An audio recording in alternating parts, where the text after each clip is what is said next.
Hello, hello, hello. How's everyone doing? Good morning. It's 11:45 here. So, as you can talk about or not talk about, as you can see by the title of the video, I'm gonna make a video on why Ultra Instinct is awful. Now, there's a couple reasons I'm doing this. One, the quarantine, obviously, COVID-19 has put us all inside a home, so I really have nothing better to do except, you know, I'm bored and I want to do this because I think it's probably be a good video to make. Second of all, people care about what I have to say when it comes to Dragon Balls, and that's why people watch me. And people agree with me or they disagree with me. It's whatever it is, but people value my opinion, and this is why I'm gonna do this. I think this is a video that kind of needs to be made. Not maybe not just for anyone, but just for myself. Third, the other thing that I want to say is that I am working on the Universe Survival arc again, the review again. Um, this kind of leads into like sort of like a fourth point where it's that obviously if you've watched me for a while, you know that I don't have good things to say about Dragon Ball Super. I criticized it pretty heavily, especially from the end of the Zamasu arc uh, onwards until the final episode of the series, or until the final episode of the series. Um, and Super ended over around 2 years ago, and my feelings for it are still pretty much the same. But the one thing that I wanted to say is that Dragon Ball Super sucks for a myriad of reasons. But the thing that I've figured out is that if you look at it not as a sequel to Dragon Ball Z, but instead as sort of like a commemoration series, and you understand the environment of kids anime, especially like what Toei is doing in 2020. I mean, it's 2020 now, but 2018, 2017, 2016, and the style of storytelling, the colors they use, the like how music is supposed to sound, like the combinations of different things that go into making a story. If you understand that for shonen children's anime, I'm not gonna say that it makes stomaching Super any better, but it makes you understand why Super was made the way that it was. Um, and so, with respect to that, I've, I just said it. Yeah, I'm going to be a little, paradoxical, hypocritical here, but in that sense, my anger for Super, it's still there and it's still just as intense, but I don't get as quick to anger as much anymore because instead, the thing that I realized when I was reviewing Super was that I was looking at it too much purely. I was looking at it too the perspective that I was looking at it from. It was too purely someone who was looking at it as just a Dragon Ball fan. But once you start to add in the other perspectives and the criteria of like understanding how anime works and like the climate of anime, um, it becomes a little more understandable about like why Super was told the way that it was. And that's not to say that we should still tolerate it, but it's just that your understanding of it grows. So I guess what I'm basically trying to say is that my motivation and like my care about Super, even about me just getting like mad over it, it's not there anymore. And the other thing that I was considering was like I was looking at it from the perspective of like GT almost. I want like if GT aired today, like in the same manner like weekly, I'd probably be raging about those things. Um, say like Goku versus the 6-star dragon, like when they turn into little tornadoes. I'd complain about Ice being able to kill Frieza and Cell. Like so many different things that I can like shit on when it comes to GT, like fucking Trunks turning into metal or whatever with General Roldo, or like the Lude story arc, like where it's a doll and stuff like that. That stuff is pretty much when it comes to like the bottom of the barrel, like that pretty much that all that shit is pretty much as bad as anything in Super, So then the only reason that I don't talk about it or complain about it is because unlike Super, GT was a completed series at the time. GT came out in what 95, 96 in Japan, something like that. And well, and if you go by American standards, it came out and finished in like 04, 05, 06, something like that. So and obviously I wasn't making videos back then. So it's time has passed since then. So that rage has subsided. I guess not even rage. Like I don't even remember if I had an opinion about whether GT was good or not.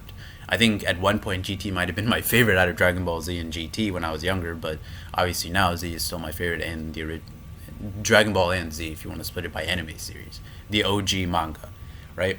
So, well, basically, what I'm trying to say is that the way my perspective on like how I look at Super as a Dragon Ball product and how I choose for it to affect me when it comes to like Dragon Ball like canon and all this stuff, it's changed in 2 years, you know. Anyway, it's 5 minutes into the video. This is just gonna be a video on like why Ultra Instinct sucks, or at least why I think Ultra Instinct sucks. But honestly, I I know it's just my opinion, but I really think that this is an opinion that just holds a lot of. It's just true in my opinion. Like I might be being arrogant by saying that. I probably am being arrogant by saying that, but I really don't care. Like Ultra Instinct just sucks. Obviously, the Ultra Instinct trailer just came out today, so I think that kind of like motivated me to make this, right? And it's not even that I hated the Ultra Instinct trailer. I actually thought it was like kind of cool. Like the thing that I was, it was interesting. I was just talking about GT, right? Like I was watching that and when I say Ultra Instinct trailer, I'm talking about like for Dragon Ball Fighters. He's about to be released.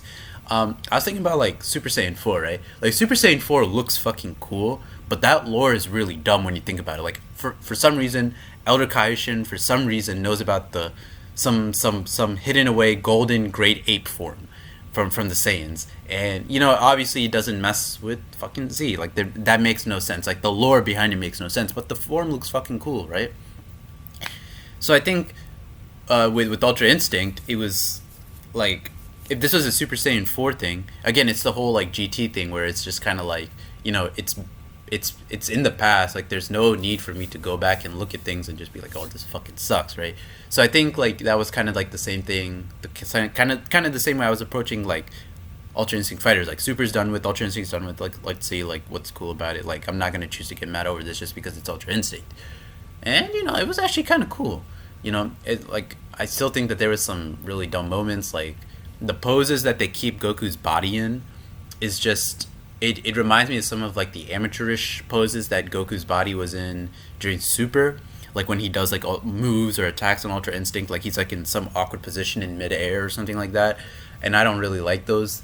I didn't like the music either, but it was interesting to see like there was also I tweeted about it. Goku pretty much did like a Nanto Seiken move almost in that trailer. I think it was Souther's. It wasn't no, it wasn't Souther's ultimate move in Hokuto no Ken is like the two, right? He puts out his arms like this, like outstretched, and then fires like energy, if I'm not mistaken, right? Or it's something like that.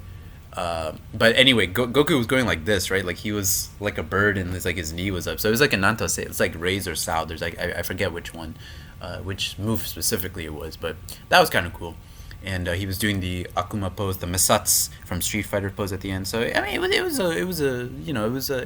a okay trailer. The things about it I didn't like, things about it that were cool, but anyway, I want to make this video about like why it sucks. So the first reason why Ultra Instinct sucks, right? I'm not. I don't think there's like a reason like why one reason over the other is more important. But the first reason is the lore. So we have to understand what Ultra Instinct is about. Ultra Instinct is about moving without thought, right? It's about moving without thought and reacting on instinct. You don't really like think too much about stuff, right? So this is just not an appropriate power for Dragon Ball because there isn't a proper way to show this, right? There's not a proper way to illustrate this or animate this. How do you the best way that I can describe this is that it's about characters moving and attacking or defending without little to no effort, right?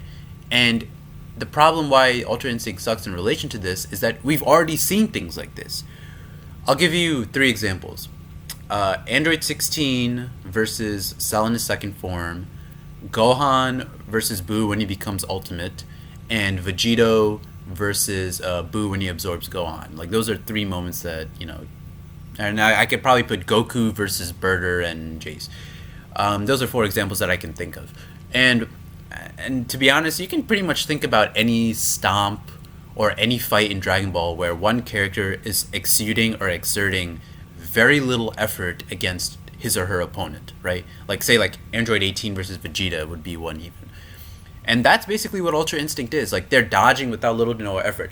And the reason I bring up specifically Gohan versus Buu when he becomes Ultimate and before Buu absorbs anyone is because if you watch the anime fight for that, there's a scene where during that fight where Gohan, actually Buu, he's attacking Gohan with like his ball attack. Remember how like Buu like he curls up into a ball and like he goes like this, and then he's like bouncing around the place and going into like mountains and the foreground, the background, and the destruction of basically rocks everywhere. So there's a scene during that where they're hidden in like this dust cloud. Buu unfurls himself, like he unfurls himself full body, and then starts to like rapidly punch at Gohan, right?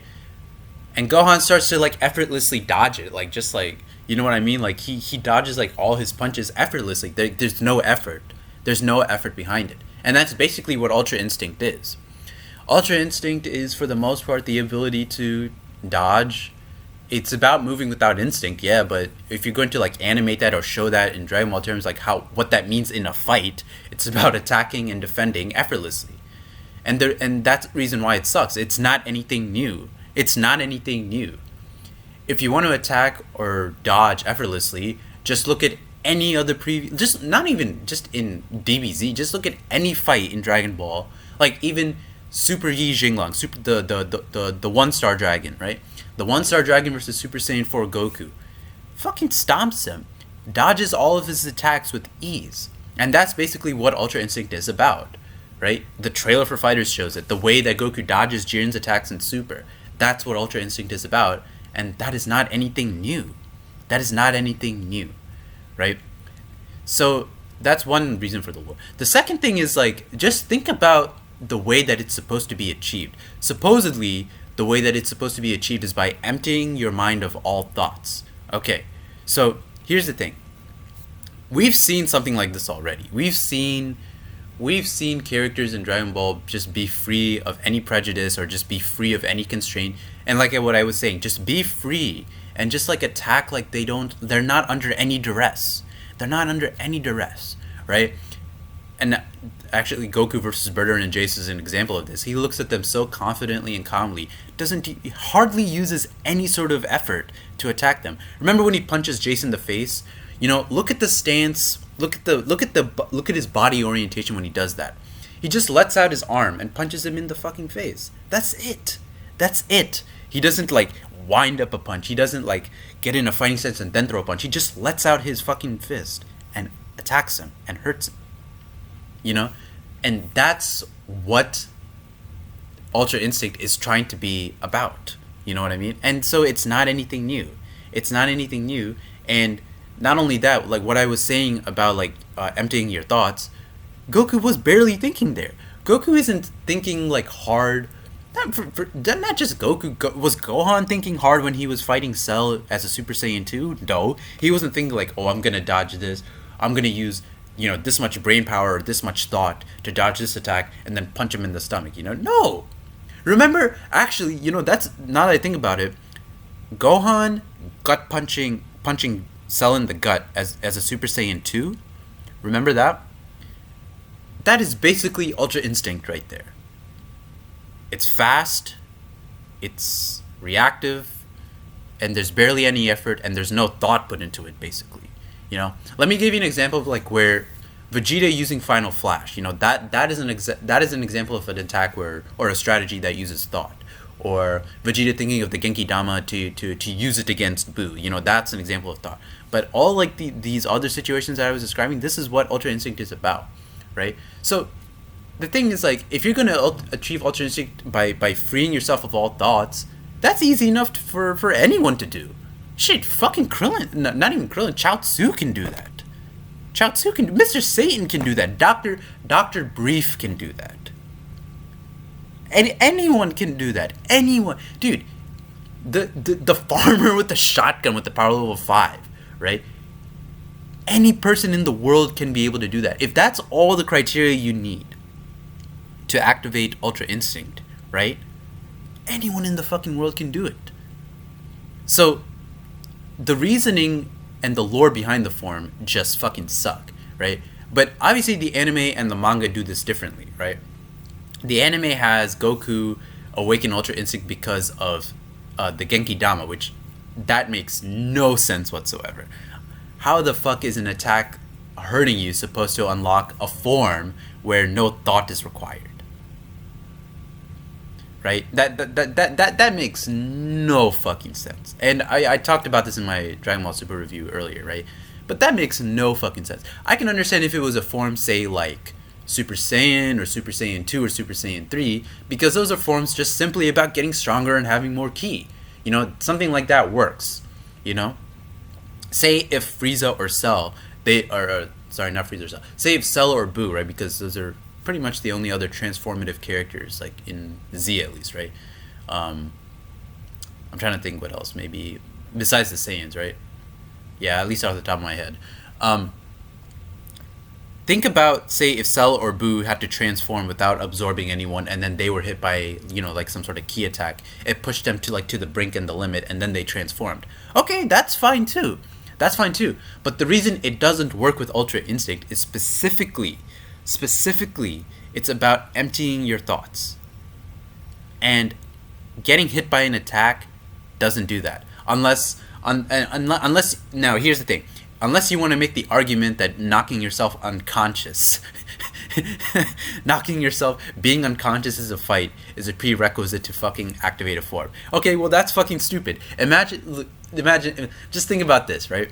Imagine if being unconscious, if getting yourself intentionally hurt and getting yourself KO'd to the point that you could almost die in a life or death fight, right, is a prerequisite to unlocking a form, because you just have to have no thought. Okay, I need to activate this form, right? Which is just on pure reaction, pure instinct. I can't think anything, right? I'm trying to imitate Bruce Lee, and all I have to do is just get knocked unconscious to the point to the brink of death, basically.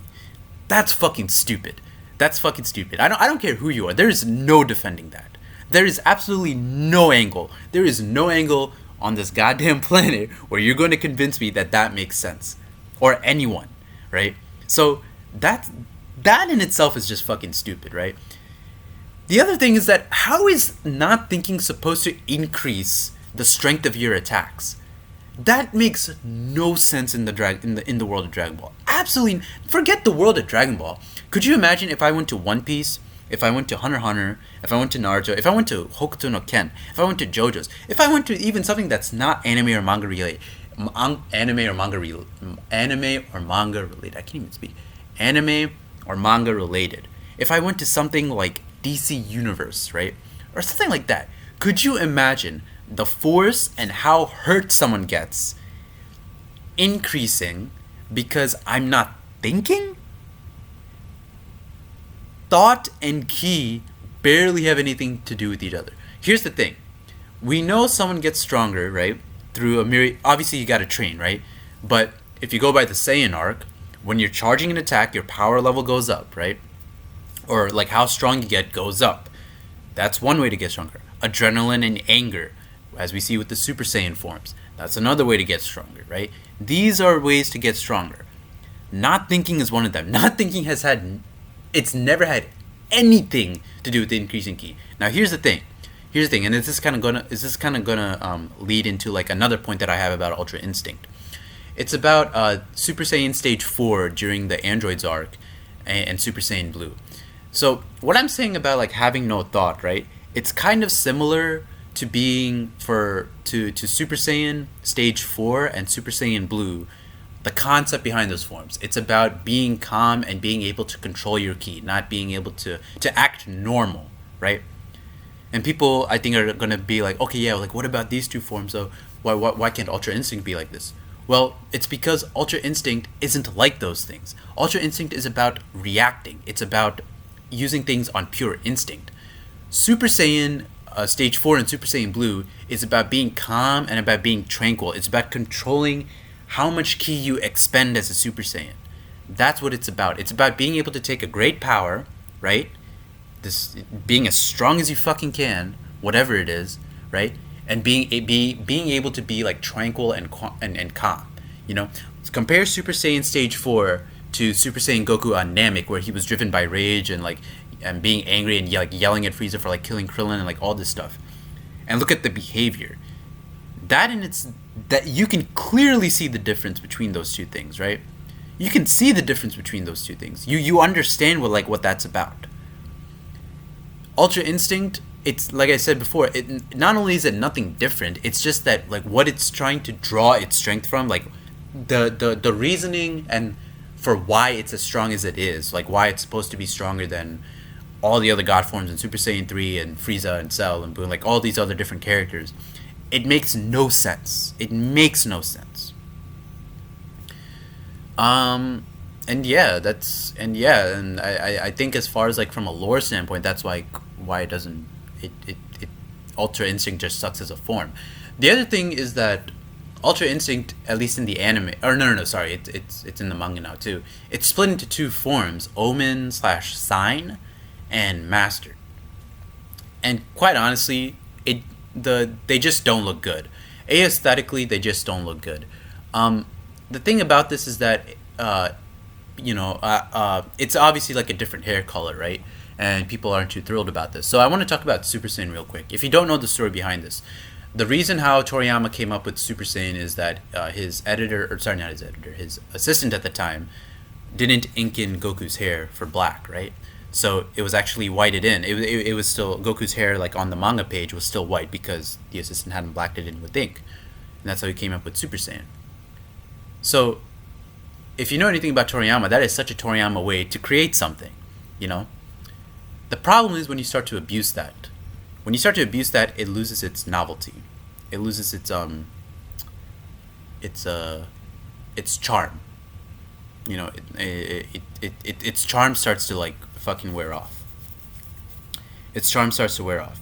So when you start to abuse, something like one-off, a technique that was one-off and special like that, and you start to abuse it over and over again with like Super Saiyan God and Super Saiyan Blue, and now with Ultra Instinct, and even with Golden Frieza for that matter, and Super Saiyan Rose, it just loses its novelty and its charm. And then that's why you have all the jokes now about people making like Super Saiyan Rainbow hair memes and all this stuff, and that's kind of, and yeah, that's it is what it is. That's basically the explanation right there. It's just another hair color.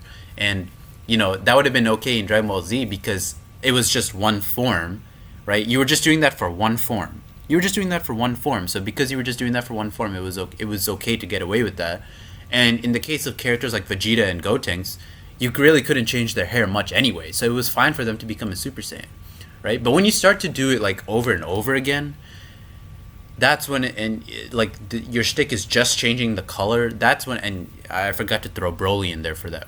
Even though Broly's hair changes like quite a bit too, not quite a bit, but subtly enough.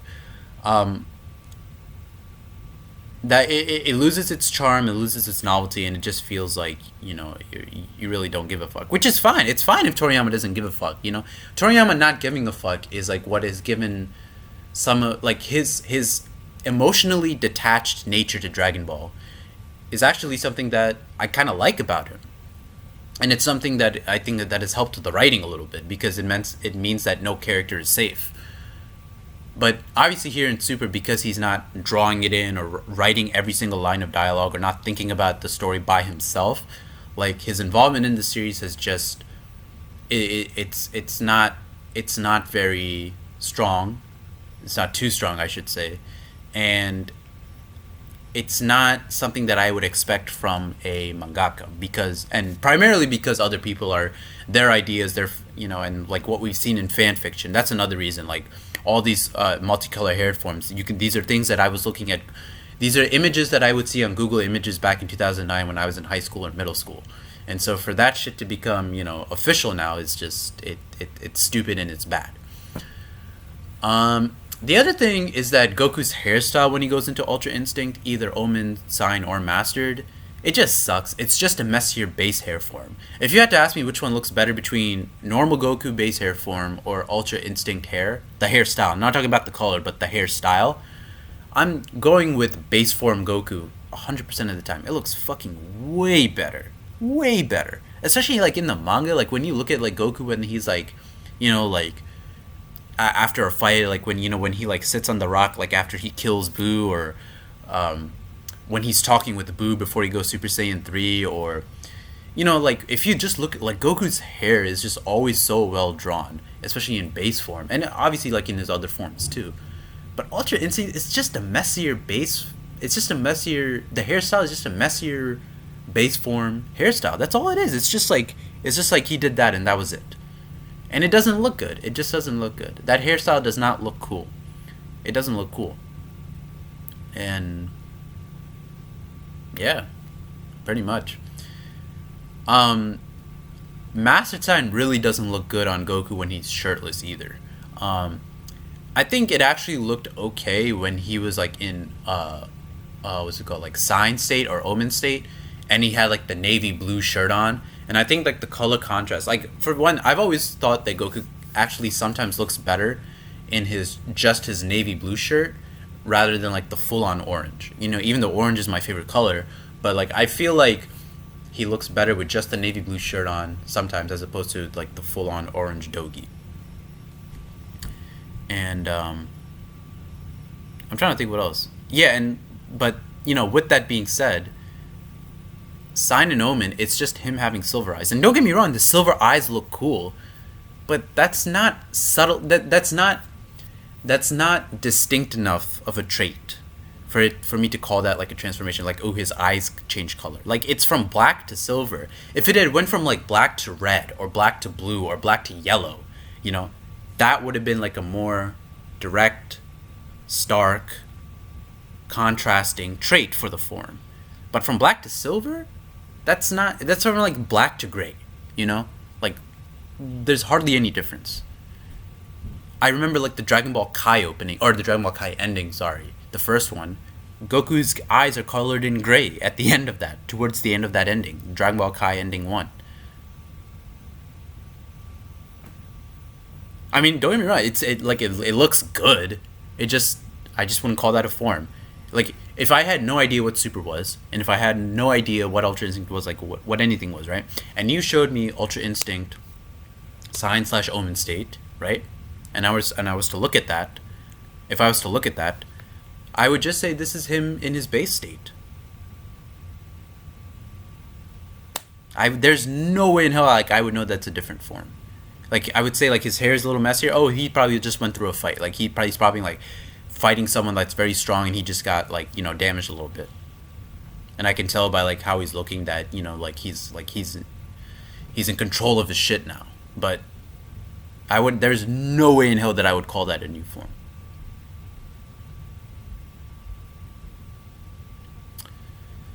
And yeah, I'm just trying to think like why else I would call Ultra Instinct bad. I talked about the color hair form. I talked about the hairstyle. I talked about the lore.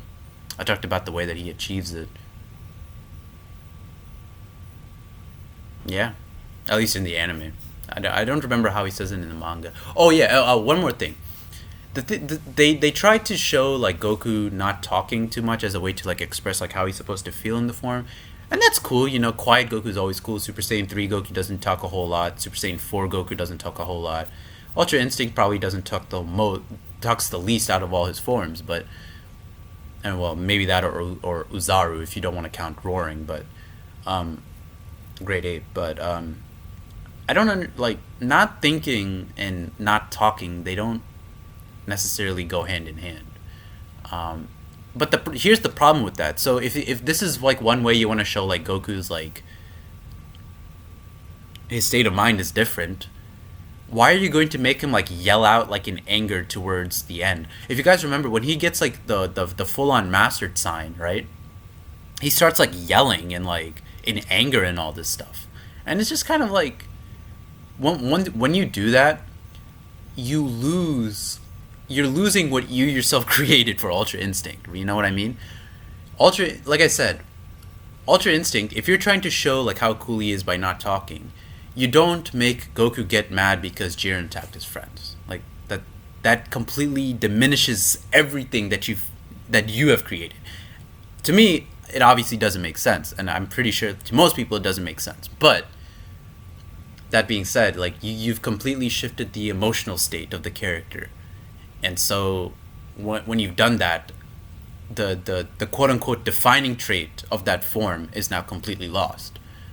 And what does this show?